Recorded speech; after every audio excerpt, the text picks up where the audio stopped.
Welcome to Larry's Library.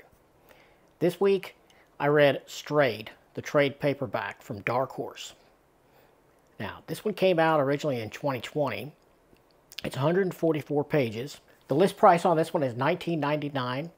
I could not get it to show up on in-stock trades when I did a search there, but they do still have this at Amazon for full price. Not sure why there's no discount, but there you go. It's also available at cheapgraphicnovels.com, and their pricing as of right now is $13.99. Now, I am a few weeks ahead on these Monday videos, so your mileage may vary on that one, depending on when you watch this. But now I got it gifted to me from my daughter Kristen, aka the Comic Slayer. So the creators on this one, you have writing by Carlos Giffoni, and the art is by Juan Doe. This collects the contents on this. It collects the entire 5-issue miniseries that Dark Horse put out. I'm guessing probably in 2018, 2019. Did not research that part, but I know this trade came out in 2020 originally. So many of you may have already read this one, or it may have been something that just went by you. So you can watch this video and decide if you do want to pick it up. Now, I did not see a hardcover anywhere when I did a little search for it, but yeah, I think it's deserving of a hardcover treatment, but we didn't get that. But the build on this trade is fine. Now, one thing I noticed when I was reading it, which I thought was a little unusual, because, I mean, maybe this is common in certain brands of trade paperbacks. See, I don't really know because I don't typically buy trade paperbacks. I prefer a hardcover. But this one is actually sewn and glued, the binding on it, which I didn't even know that any trades did that. But you could actually see you could visibly see the thread on the sewn binding. So it has binding similar to a hardcover. It's both sewn and glued. Thought that was odd on a trade paperback, but whatever. It should prove more durable for that reason.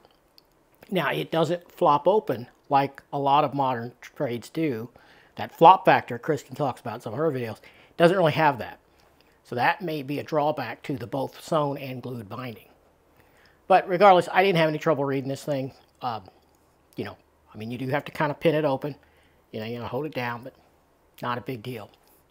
Now, the story is a pretty cool sci-fi story, is what it is.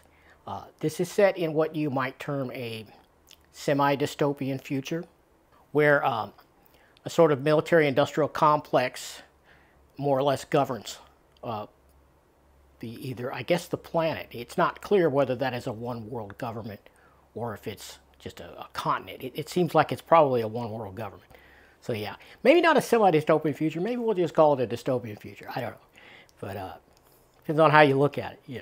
But typically, when you think one-world government, you go one or two ways. You think about a Star Trek type future where the world kind of come together after some tragedies and it kind of worked. Or you think about, more typically, you think of a very dark future where it just doesn't work and people's rights are reduced to nothing, and yeah, it's not a fun time. I suppose it could be somewhere in the middle. So the story, without giving the plot completely away, concerns this researcher, this science researcher for this world's government named Kiara, something like that. It's Kiara. And her cat named Lou. Now, this cat has a unique ability. It can astrally project itself, not just from its own body, but across galaxies onto other planets. And this militaristic government wants to exploit that for worlds for them to conquer for humanity. Supposedly to save humanity. But some of the themes this book explores are the dark depths that humans can use to sort of rationalize their behavior, And at a certain point, you cross the line from being for the good of humanity to just being flat out evil. And that's what you see happen here. And so it's a pretty intriguing story. I liked it a lot. The cat is also outfitted with an invention that Kiara invented. It's a collar that translates the cat's meows to human speech. And that is a pretty cool concept. And it's done here really well. I like the writing in this a lot. I like certain aspects of the art. I like the color a lot.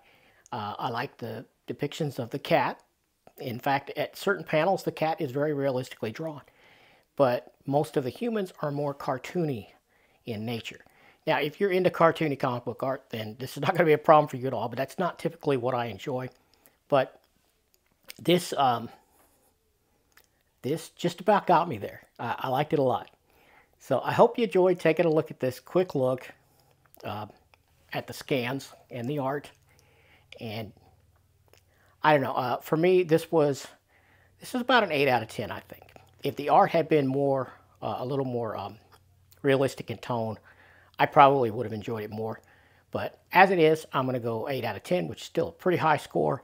And I do recommend it if you're into sci-fi. If you haven't read this already, check it out.